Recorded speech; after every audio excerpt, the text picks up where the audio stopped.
Flag! Wake up! Huh? Flag! No! Who turned you into a sock? Hi, hello, welcome back to my channel. If you're new here, hi, I'm Anarchy, your favorite artistic little hellspawn. If you like what you see here, I really hope you stick around and hit that like and subscribe button. Now, I know you may be a tiny little bit confused. Anarchy, isn't this a Cat Noir redesign video? Why is Felix on the thumbnail and not Adrian? And this is because I just like Felix more than I like Adrian. Yeah, that's really about it. Listen. It's not that I hate Adrian. I really don't. In fact, an Adrian stand-in is not even being fully removed from this AU. It's just that Adrian, without Cat Noir, is very boring. I argue he is the emptiest character in the entire series, especially as the show goes on. This man don't even got aspirations outside of, I wanna be with Marinette, or whatever. I've been thinking a lot and still don't know what I would like to do later in life. The only thing I know for sure is that I love Marinette Dupin Chang. It is so lame. Now, don't get me wrong, I argue Felix doesn't have it much better as his character also gets reduced to I wanna be with a girl as time goes on. But frankly, I've always just liked Felix more than Adrian.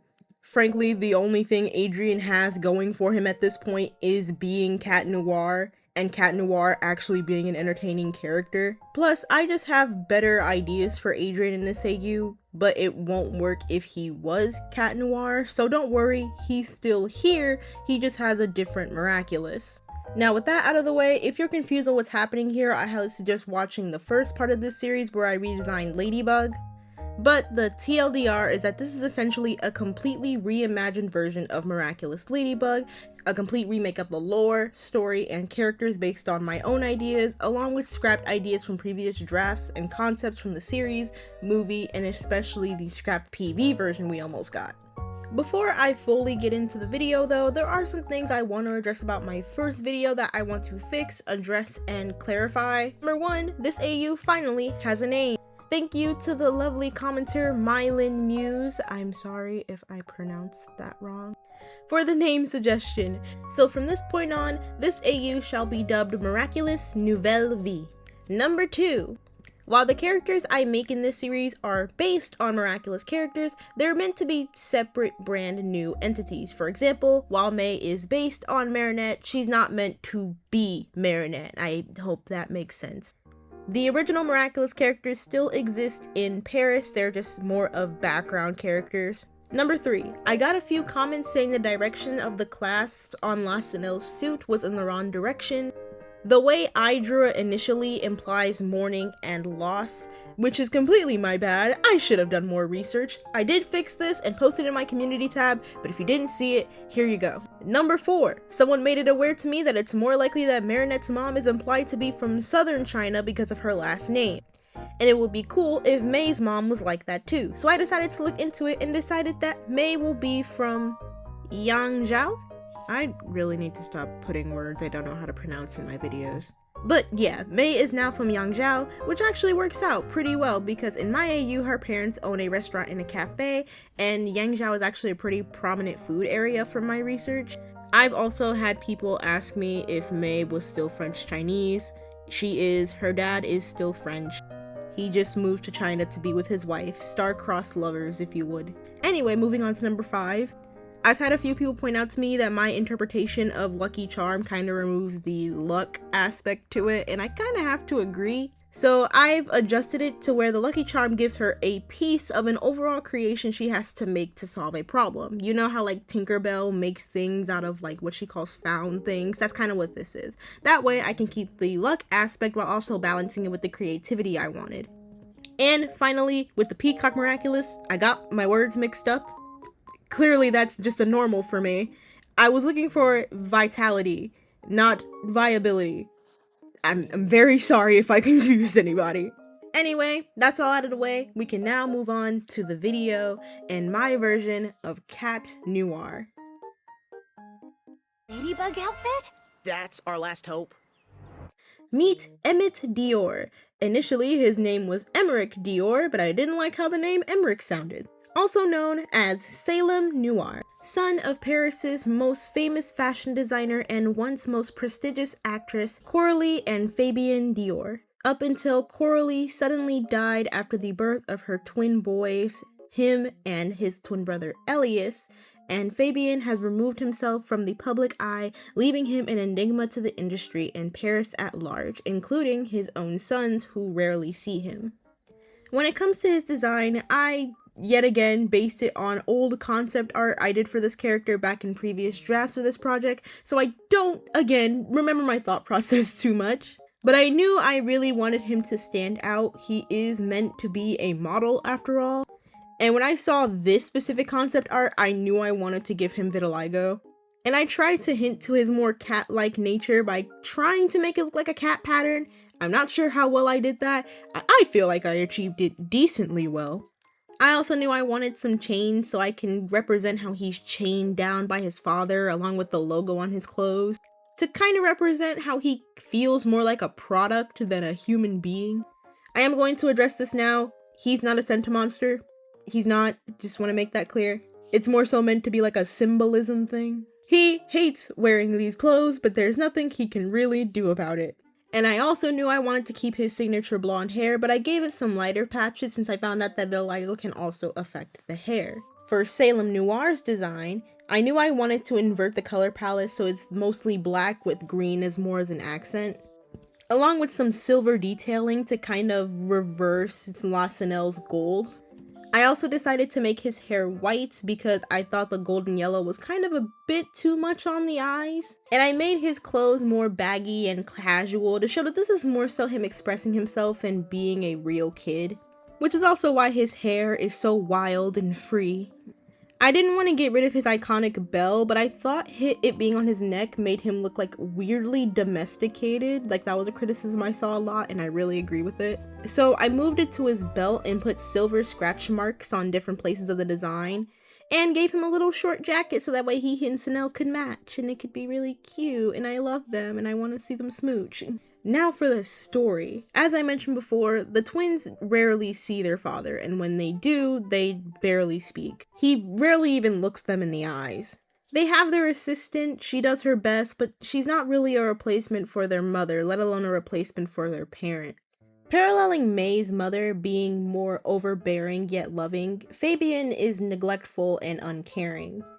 He loves his children, but he's cold and he doesn't want to express it or show any attachment. This is partially why he puts them in so many extracurriculars like fencing, modeling, etc., because he wants them out of the house as much as humanly possible. Again, he does love his children, but he can't help but see them as a big sign of his grief. Because one of Fabien's close friends is the mayor, and keep that in your back pocket, that'll become important in a later video, he would often come around the house just to check on him and the kids. He would also bring his own daughter, which is how he, his brother, and her became really close. However, Emmett's friendship with her is strained as they got older, as she got more spoiled and more mean, while her brother just stuck closer to her.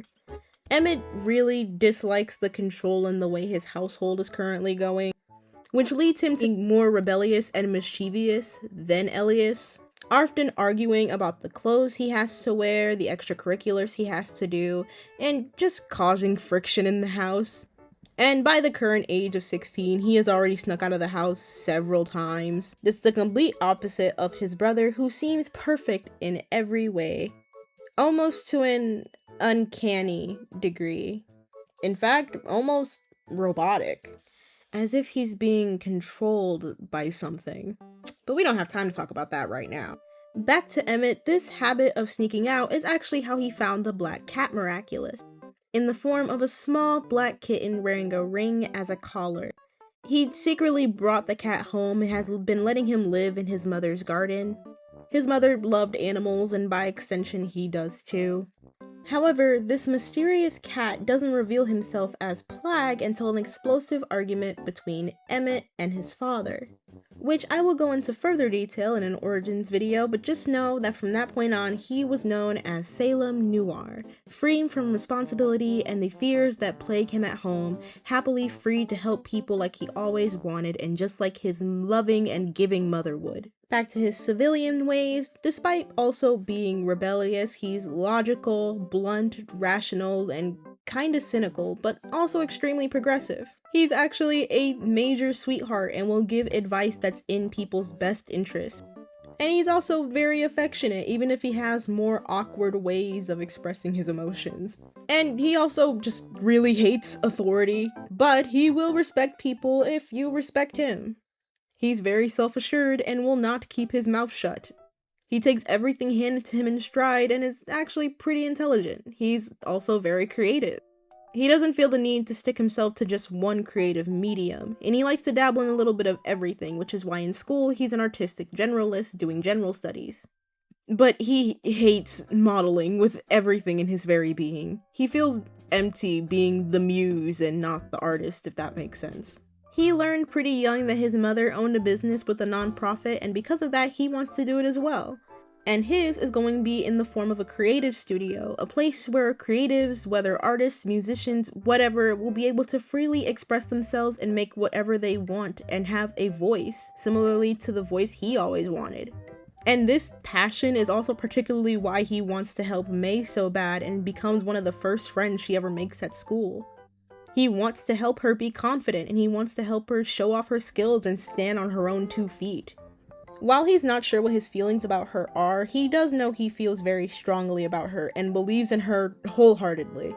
When he's Salem Noir, however, he's a lot more expressive than the initial stone face he kinda has in his civilian life. He's relaxed, he says everything that comes to mind on impulse, and he can be aloof and short-tempered at times, but he is a very kind, brave, selfless, and righteous boy. He's also very sarcastic and jokey, so it can come off as if he doesn't really take anything seriously, which he tends to use to great advantage. His aspirations to be a great hero that gives to everyone around him kind of makes him a moral sheriff in Paris. And he's willing to help and protect any innocent person or creature with a very go-with-the-flow nature. Though he does tend to push people away, not exactly sure who he can and can't trust, and can be very overly reckless with his plans. While he is intelligent and can think on a whim, he has a habit of jumping in with no strategy. Along with having a habit of just disregarding and not listening to anybody around him, along with being very jealous if people upstage him or if he feels undervalued, which leads to him lashing out if he feels like someone's undermining him, which is kind of where Lassonelle balances him out. In the romance aspect, while I mentioned May uses Emmett to cope with her current situation, Salem Noir is almost the exact same way. He completely idolizes Lassonelle despite their rocky start. He holds her on a pedestal as an ultimate symbol of freedom away from his restrictive life. And he subconsciously holds her to unrealistic expectations similarly to how people do to him in his normal life. His delusion for her is similarly to a parasocial relationship, though not exactly. He extends a lot of emotional energy, interest, and time, thinking that something is developing between them. Meanwhile, Lassonelle is completely unaware of his feelings, nor does she really know him beyond him being her partner.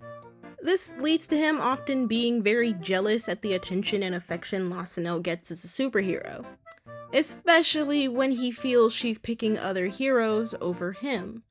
Again, not to an extreme degree, but to a degree that it does strain different situations and causes problems.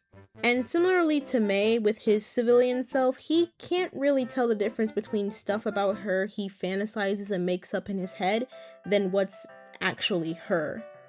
Because just like in the love square, Lassonelle is when May is putting up the most of a front, and Emmett is when Salem Noir is putting up most of a front. Am I implying a Miracat type situation? Yes, I am applying a Miracat type situation. That's the best ship in the love square. I don't care what Thomas says. His powers are pretty much the same to how they were before, just with some added oomph so that way he and Lassonelle can be at more of the same level. But the full description is that Salem Noir can utilize powerful yet very dangerous unstable magical energies that can destroy entities, items, and other powers. Along with the hyper agility that comes with his cat-like traits, they can also trigger situations of bad luck and chaos in objects, people, animals, and universal forces if put to that level. So this, added to the fact that he's needed to destroy akumatized objects, makes them feel relatively equal. I don't know how I forgot to mention this last video, but the full description of Lasanelle's abilities is that she can utilize magical ladybugs to create anything out of certain types of materials or magical energy. And this can expand to full-on concepts. I mean, at full capacity, she can create a whole new universe if she wanted to. This is added with higher cognitive function and senses, a special ability being able to hyper-strategize and plan. This is added to the ability I changed for Lucky Charm earlier in this video. And she can also utilize good luck and grant it to others, and vice versa with the Black Cat.